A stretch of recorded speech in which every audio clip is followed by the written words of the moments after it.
नमस्कार मित्रों। आज की कहानी का शीर्षक है अनुकंपा।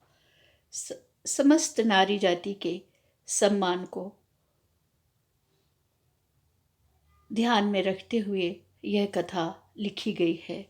सामान्यतः अनुकंपा या तो ईश्वर से मिलती है या फिर समाज से।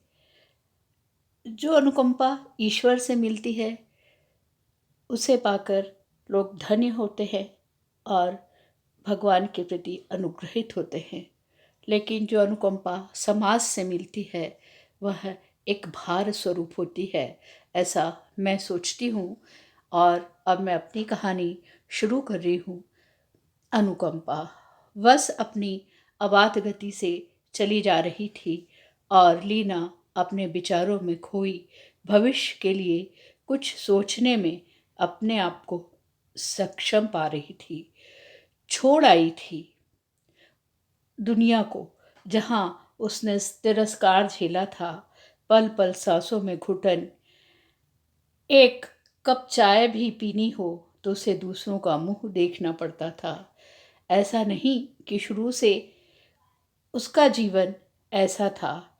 2 साल पहले ही उसके पति एक एक्सीडेंट में मृत्यु हो गई और वह अपने ससुराल में आश्रिता बनकर रहने चली आई। एक्सीडेंट की बात एक्सीडेंट के बाद जो धनराशि मिली उसने अपने सास ससुर को दे दिए। और फिर उसकी नंद की शादी। एक दिन जब उसने अपने ससुर से कुछ पैसे मांगे खर्च के लिए तो उन्होंने कहा वह पैसे तो हमने सारे श्वेता की शादी में खर्च कर दिए और उसी से उसकी शादी हुई है। अब तुमको पैसों की क्या ज़रूरत पड़ गई?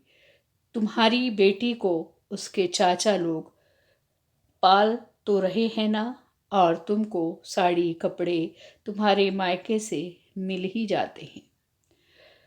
वह तो अबाक रह गई। दुख से उबर भी नहीं पाई थी कि उसे इतना बड़ा धोखा मिला। और फिर उसके ससुराल वालों का तो व्यवहार ही बदल गया। वह अपनी पढ़ाई के साथ ही बीएड भी किया था और एक स्कूल में एप्लीकेशन दी। जब इंटरव्यू को जाने लगी तब सास ने कहा ठीक है कर लो नौकरी, लेकिन ध्यान रहे तनख्वाह पूरी हमारी हाथ में ला कर देना पड़ेगा। आखिर खाती तो हमारा ही हो ना। महंगाई बढ़ गई है और फिर खाने बस का तो खर्च होता नहीं। साबुन तेल आदि चीज़ें भी तो लगती हैं।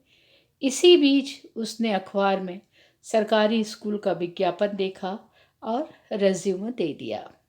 योग्यता में कोई कमी नहीं थी और सीधे उसकी नियुक्ति पत्र आ गया।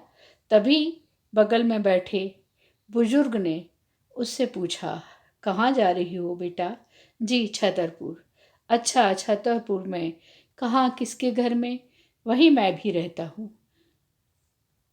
सामान्यतः भारतीय पुरुष किसी भी महिला को देखकर उसका आंकलन करते हैं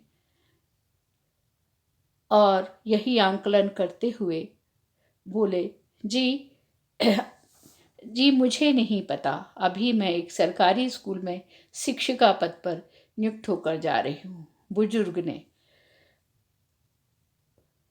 उसको देखते हुए पूछा क्या अनुकंपा नियुक्ति है?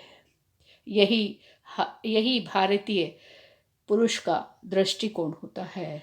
जी नहीं, मेरे पति प्राइवेट जॉब में थे। मैं ईश्वर की अनुकंपा से जा रही हूँ। पर उसने आसमान में देखकर भगवान को धन्यवाद दिया जिसने उसे इतना साहस और परिवार से विद्रोह करने की हिम्मत दी। अपना एक स्वतंत्र व्यक्तित्व के निर्माण में उसने पहली सीढ़ी चढ़ ली। बहुत बहुत धन्यवाद मित्रों। आज भी हमारे समाज में स्त्री के प्रति ऐसा ही रुख, ऐसा ही व्यवहार दिया जाता है। हिम्मत है उसी को आगे बढ़कर अपने आप को प्रूफ करने की, अपने आप को साबित करना बहुत बहुत धन्यवाद। आपका दिन शुभ हो।